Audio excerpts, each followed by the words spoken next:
Assalamualaikum warahmatullahi wabarakatuh. Perkenalkan, nama saya Zabisa Sabila. Saya di sini akan menyampaikan materi dari kelompok 2, yaitu mengenai teknik-teknik supervisi pendidikan. Nah, teknik supervisi merupakan cara atau alat yang digunakan oleh supervisor untuk mencapai tujuan supervisi. Nah, pemilihan teknik ini harus disesuaikan dengan tujuan, situasi, dan kondisi, serta orang yang terlibat dalam supervisi. Nah, secara umum, teknik supervisi pendidikan dibagi menjadi dua, yaitu teknik individual dan teknik kelompok. Nah, yang pertama kita bahas itu adalah teknik individual. Teknik supervisi individual adalah teknik supervisi yang dilakukan secara perorangan terhadap guru tertentu. Nah, teknik ini biasanya digunakan ketika seseorang guru memiliki kebutuhan atau masalah khusus yang memerlukan perhatian secara langsung dari supervisor. Nah, beberapa teknik supervisi individual antara lain yaitu sebagai berikut. Yang pertama itu ada kunjungan kelas.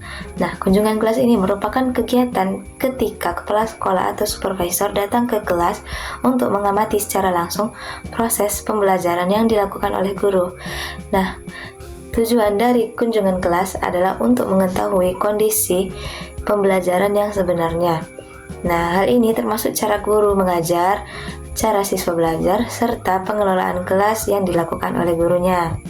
Nah, masuk kita yang kedua yaitu ada observasi kelas. Nah, observasi kelas adalah kegiatan pengamatan yang dilakukan oleh supervisor terhadap situasi dan proses pembelajaran di kelas secara lebih terarah. Nah, tujuan utama observasi kelas adalah untuk memperoleh data yang objektif mengenai kegiatan belajar mengajar sehingga supervisor dapat mengetahui kesulitan yang dihadapi oleh gurunya. Nah, masuk yang ketiga yaitu ada percakapan pribadi.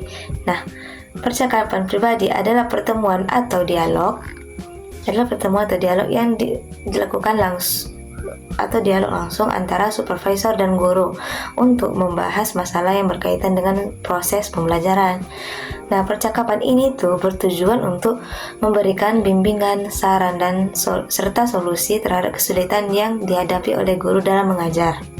Nah, yang keempat itu ada kunjungan antar kelas. Kunjungan antar kelas adalah kegiatan ketika guru mengunjungi kelas guru lain untuk melihat secara langsung proses pembelajaran yang dilakukan oleh temannya.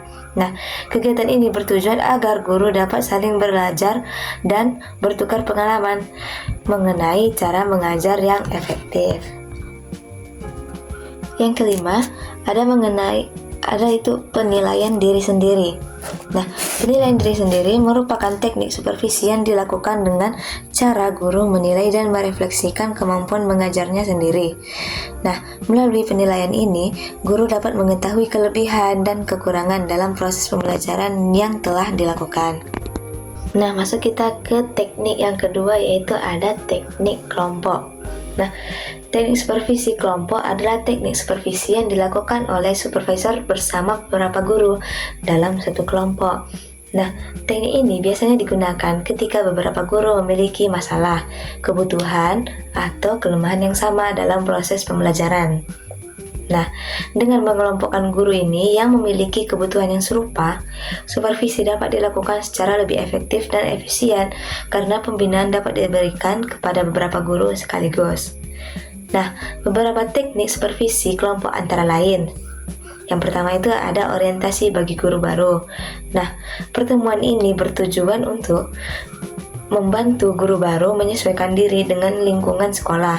Nah, dalam kegiatan ini, kepala sekolah atau supervisor menjelaskan program sekolah atau aturan kerja serta tugas dan tanggung jawab guru agar guru baru dapat memahami sistem kerja sekolah dengan baik. Nah, yang kedua itu rapat guru. Nah, rapat guru adalah pertemuan seluruh guru untuk membahas berbagai masalah pendidikan di sekolah.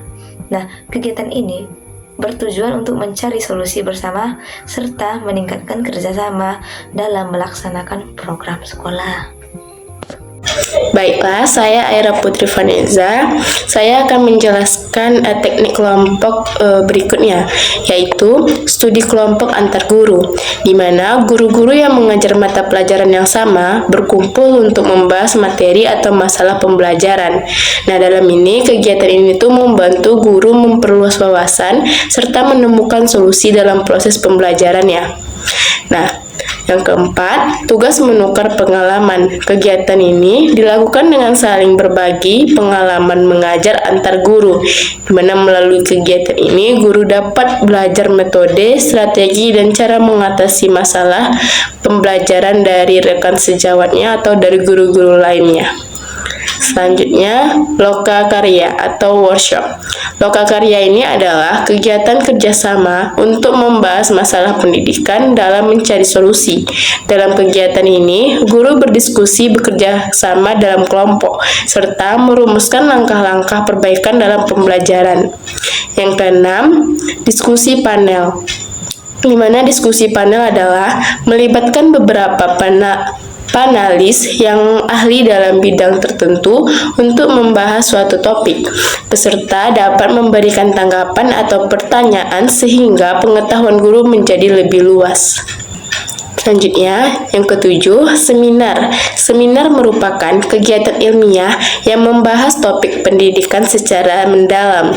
Kegiatan ini membantu guru menambah wawasan dan mengikuti perkembangan terbaru dalam dunia pendidikan. Kedelapan, demonstrasi mengajar, di mana demonstrasi mengajar adalah kegiatan memperagakan cara mengajar yang baik di depan guru lain.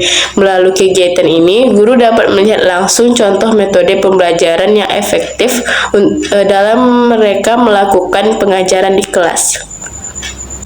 9. Perpustakaan profesional. Perpustakaan profesional menyediakan berbagai buku, jurnal, dan sumber bacaan pendidikan lainnya. Fasilitas ini membantu guru menambah pengetahuan dan meningkatkan kemampuan profesionalnya dalam mengajar. Ke-10. Buletin supervisi. Buletin supervisi itu merupakan media informasi yang berisi pengumuman, artikel pendidikan, serta hasil penelitian yang dapat membantu guru meningkatkan kualitas pembelajaran. Ke-11, organisasi profesi. Organisasi profesi menjadi wadah bagi guru untuk mengembangkan kemampuan melalui kegiatan pelatihan, seminar, dan diskusi ilmiah. Ke-12, laboratorium kurikulum. Laboratorium kurikulum merupakan pusat kegiatan yang menyediakan berbagai sumber belajar dan bahan ajar untuk membantu guru mengembangkan pembelajaran dan kurikulum yang akan dibuat. Nah, itulah metode teknik dari kelompok. Nah, selanjutnya yaitu monitoring dan evaluasi. Monitoring adalah kegiatan untuk melihat perkembangan pelaksanaan program sekolah, apakah sudah berjalan sesuai rencana, program, dan standar yang telah ditetapkan.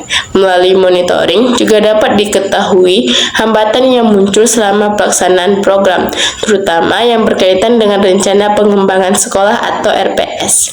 Sementara itu, evaluasi dilakukan untuk mengetahui tingkat keberhasilan program yang telah dilaksanakan dalam periode tertentu. Hasil dari evaluasi ini digunakan sebagai bahan penilaian dan perbaikan bagi sekolah.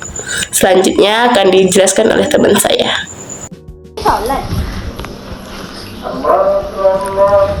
Baiklah, selanjutnya ada refleksi dan fokus group discussion atau FGD. Hasil monitoring yang dilakukan pengawas perlu disampaikan secara terbuka kepada pihak sekolah seperti kepala sekolah, wakil sekolah, guru, dan komite sekolah. Setelah itu, pihak sekolah bersama-sama melakukan refleksi terhadap hasil tersebut untuk mengetahui kekuatan dan kelemahan yang ada. Selanjutnya ada metode Delphi. Metode Delphi adalah cara yang digunakan untuk mengumpulkan pendapat dari berbagai pihak secara tertulis tanpa menyebutkan identitasnya. Metode ini biasanya digunakan untuk membantu sekolah merumuskan visi, misi, dan tujuan sekolah secara lebih objektif. Selanjutnya ada workshop. Workshop atau lokakarya merupakan kegiatan kelompok yang dilakukan untuk membahas dan memecahkan masalah tertentu dalam sekolah.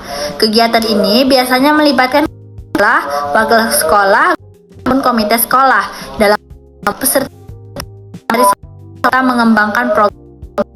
Contoh topik yang lain pengembangan kurikulum, organisasi sekolah, peningkatan peran masyarakat dan selanjutnya strategi supervisi pendidikan.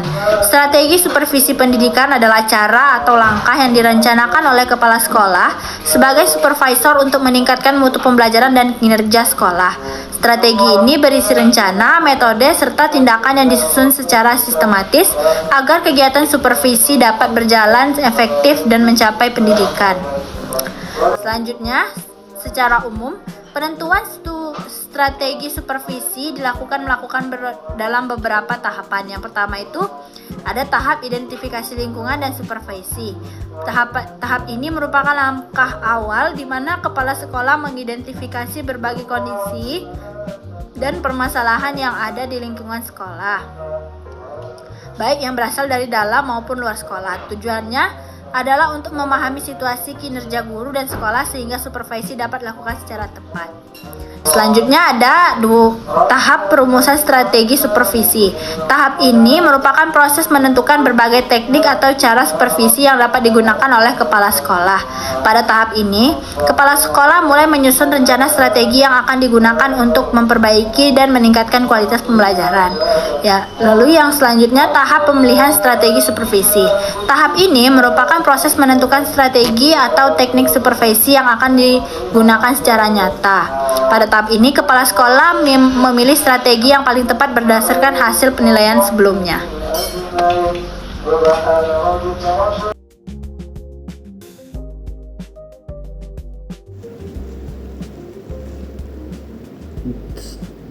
Strategi dasar dalam supervisi pendidikan. Dalam pelaksanaannya terdapat beberapa strategi dasar yang dapat dilakukan oleh supervisor, yaitu mengamati pelaksanaan tugas guru dan kepala sekolah, menilai apakah pelaksanaan tugas sudah berjalan dengan baik, memperbaiki hal-hal yang belum sesuai dengan tujuan pendidikan, memberikan bantuan dan pembinaan kepada guru atau kepala sekolah, membangun kerjasama untuk menciptakan proses belajar mengajar yang lebih baik. Lalu, keterampilan supervisor adalah kemampuan yang harus dimiliki oleh seorang pengawas atau kepala sekolah dalam membina dan membantu meningkatkan kualitas pembelajaran. Keterampilan ini merupakan gabungan antara pengetahuan dan kemampuan yang dapat dipelajari serta diterapkan dalam kegiatan supervisi. Menurut Alfonso 1981, terdapat 3 jenis keterampilan yang harus dimiliki supervisor, yaitu keterampilan teknis, keterampilan manajerial, dan keterampilan manusiawi. Adapun keterampilan teknis adalah kemampuan supervisor dalam menggunakan metode dan teknik untuk membimbing guru dalam proses pembelajaran.